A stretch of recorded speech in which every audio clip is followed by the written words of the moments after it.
নমস্কার, গোস্বামী অ্যাস্ট্রোলজিতে সবাইকে স্বাগত জানাই। আজকের আলোচনার বিষয় কেতু গ্রহকে প্রশমিত বা সন্তুষ্ট করার জন্য কেতুর স্তোত্র পাঠ। ইতিপূর্বে আমি আমার চ্যানেলে কেতুর কবচ পাঠ করেছি।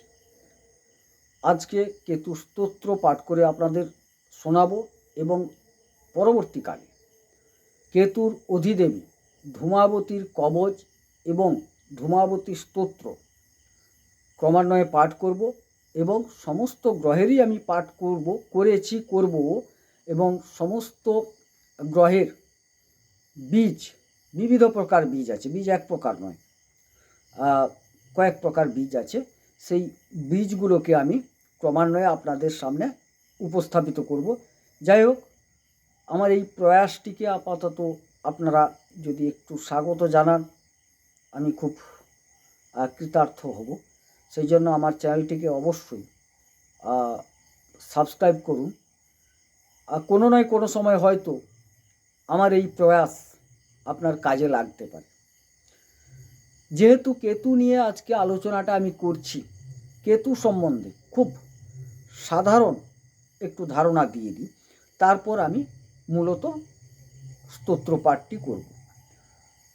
কেতু মানব শরীরে মূলত যে অংশগুলো অধিকারে রাখে, অর্থাৎ কেতুর প্রভাব আপনার শরীরের যে যে অংশগুলো পড়ে সেই অংশগুলি সম্বন্ধে একটু বলে নিই। মেরুদণ্ড, আমাদের যে মেরুদণ্ড কিন্তু কেতুর প্রভাব থাকে মেরুদণ্ডের উপর। উদর অর্থাৎ পেট, পাকস্থলী, ফুসফুস, অধর, নিম্নাংশ, দেহের নিম্নাংশ, এইসব জায়গায় কেতুর একটা প্রভাব থাকে। এবং মানব শরীর মানে ব্যাধির একটা আধার, তো কেতু থেকে যে ব্যাধিগুলো হয় সেটাও আমাদের একটু জেনে নেওয়ার দরকার আছে। উদর সংক্রান্ত, বায়ুজনিত, অর্থাৎ আমরা গ্যাসের সাথে খুব অভ্যস্ত, যেটা খুব প্রচলিত ব্যাপার একদম, সেই গ্যাস সম্বন্ধিত বিষয়, কলেরা, বসন্ত, মহামারী, চর্মরোগ, কিছুটা চক্ষু রোগ, ফুসফুসজনিত রোগ, জ্বর, চোখের ব্যথা, গাত্রবেদনা ইত্যাদি, এগুলো একটা কেতুর দ্বারা সংগঠিত হয় এই রোগগুলি। এবারে প্রশ্ন হচ্ছে যে কেতুর কারকতা কী, মানে কেতু আপনি কি করেন, কেতুর প্রভাবের জাতকরা কি করেন। মূলত বৈদেশিক বাণিজ্য যেটা, সেটা কিন্তু কেতুর প্রভাবে প্রভাবিত। গুপ্ত বিদ্যা, কারণ কেতু হচ্ছে গুপ্ত কারক, যে কোনো গোপনীয়তা ব্যাপারটা কেতু তার প্রভাব বিস্তার করেন, তবেই গোপনীয়তাটা বেশি আসে। যেরকম সম্মোহন, ইন্দ্রজাল, এই জাতীয় জিনিস, তন্ত্র, বিভিন্ন রকম তন্ত্র, এগুলো কিন্তু কেতুর একটা কারকতা। এবং ভালো দিকও আছে, আধ্যাত্মিকতা, মোক্ষ লাভ, এগুলো কিন্তু কেতুর প্রভাবে ঘটে। তবে কেতু শুভ থাকলে একরকম, কেতু যদি অশুভ হয় আর একরকম, এটা ভাবতে হবে। সুতরাং দেখা যাচ্ছে যেরকম খারাপ বিদ্যাগুলো বলি, যেরকম ডাকিনী বিদ্যা, একটা খারাপ বিদ্যা, সেটাও কিন্তু কেতুর কারণে, কেতু একটু খারাপ থাকলে ওটা হবে। আবার যারা বিভিন্ন রকম যোগ সাধনা করছেন, ভালোর জন্য করছেন, আধ্যাত্মিকতায় উন্নীত হতে চাইছেন, কেতুর ভালো প্রভাবে, বিশেষ করে আপনার বৃহস্পতি কেতু যদি যুক্ত হয়ে দ্বাদশে বসে যায়, তাহলে তো একটা মোক্ষ লাভের জন্য তিনি আধ্যাত্মিকতার মাধ্যমে একটা সাফল্য লাভের দিকেই চলে যাবেন। যাই হোক, কেতু খারাপ হলে আবার কি হবে, সে মানুষটিকে চিনবেন কি করে না, বিশ্বাসঘাতক হয়ে উঠবে, হৃদয়হীন, মানে একটা মানুষের হৃদয় থাকে তো, মন থাকে তো, ভালো মন থাকে তো, সে হৃদয়হীন হয়ে যাবে, অকৃতজ্ঞ হবে, গুন্ডা হবে, কসাই হবে, এই জাতীয় প্রভাব তার মধ্যে দেখা যাবে। ভেতরে ভেতরে হিংসা, এগুলো তার মধ্যে ঘটবে। এই প্রভাবটা দেখা যাবে মূলত একদম। এবারে গ্রহ যে সন্নিবেশ, কোনো সময় কোনো গ্রহ কারোর সাথে আবার বসে গিয়ে একটা ফল দেয়। দেখা যাচ্ছে কেতু মঙ্গল, কেতু রবি, কেতু চন্দ্র এবং কেতু বৃহস্পতি যদি আপনার জন্মকুণ্ডলিতে একসাথে থাকে, সেক্ষেত্রে মোটামুটি আপনি একটা ভালো ফল পাবেন। আবার কেতু বুধ, কেতু শনি, কেতু শুক্র যদি এক ঘরে বসে থাকে, সেখানে কিন্তু আপনি খারাপ ফল পাবেন।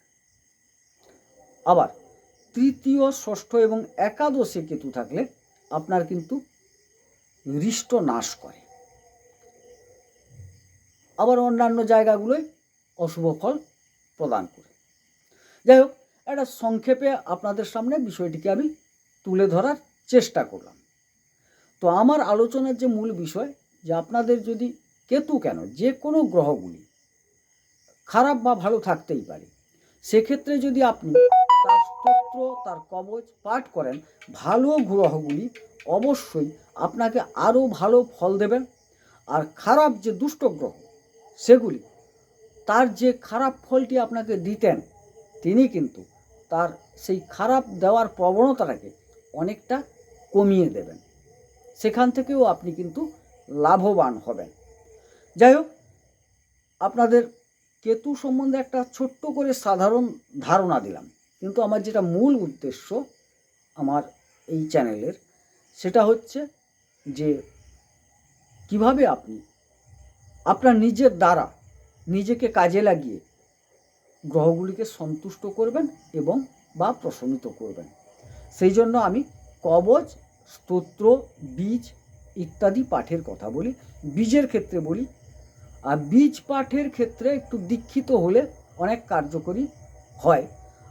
যারা দীক্ষা গ্রহণ করেননি, তারা অবশ্যই স্তোত্র পাঠ করুন বা শ্রবণ করুন, কবচ পাঠ করুন বা শ্রবণ করুন। আপনাদের পরামর্শ দিই, যে কোনো গ্রহ যদি আপনার খারাপ থাকে, আপনি পারলে তার স্তোত্রটি পাঠ করবেন এবং কবচটি পাঠ করবেন। যদি অপারগ হন, নাও পারেন, আপাতত স্তোত্রটি শ্রবণ করবেন, কবচটি শ্রবণ করবেন অন্তত দিনে 2 বার।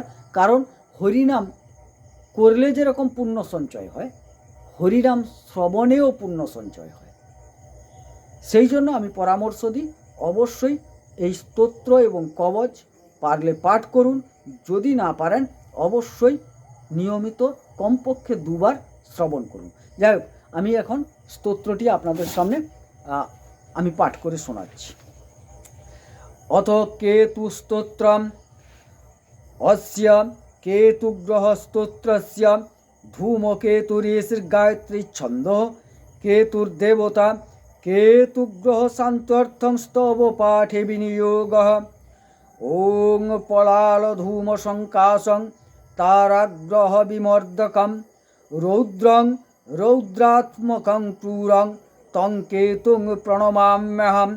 অলং কেতুর্দণ্ড কেতু দীর্ঘ কেতুশ্চ মণ্ডলে দর্শনে চান্তকঃ কেতু কৃষ্ণ কেতু কলিঞ্জরে পৃষ্ঠকেতু শিখী সর্প গূঢ় গুজ্জধমস্তমঃ উৎপাতে বিনিগর্ভশ্চ ধূম্রকালগৃহান্তকঃ ধূম্রাঙ্গো ধূম্রবর্ণশ্চ তারাগ্রহ বিমর্দকः।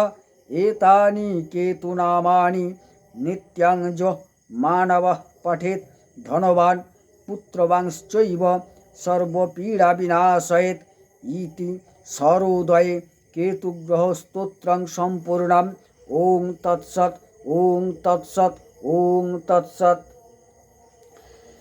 এই ক্ষেত্রে বলি, আপনারা হয়তো প্রথমবার ভিডিওটি সম্পূর্ণ দেখলেন, একটু বুঝে নেবেন কতক্ষণ পর আমি স্তোত্রটি পাঠ করেছি, বা কবচে যখন যাবেন, কেতু কবচ পাঠ করা আছে, কতক্ষণের পর আমি কবচটি পাঠ করেছি, সেই পর্যন্ত যদি আপনি খুব ব্যস্ত মানুষ হন, সেই পর্যন্ত টেনে দিয়ে তারপর আপনি স্তোত্র এবং কবচটিকে শ্রবণ করুন।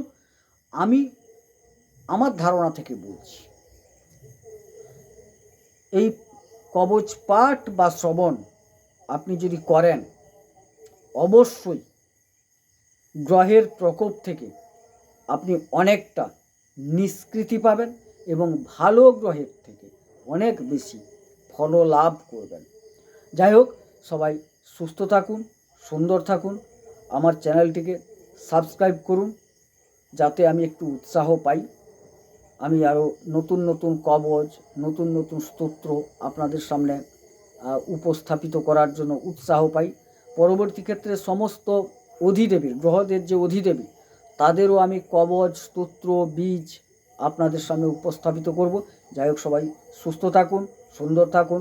ঈশ্বর সকলের মঙ্গল করুন। মঙ্গল হোক। নমস্কার।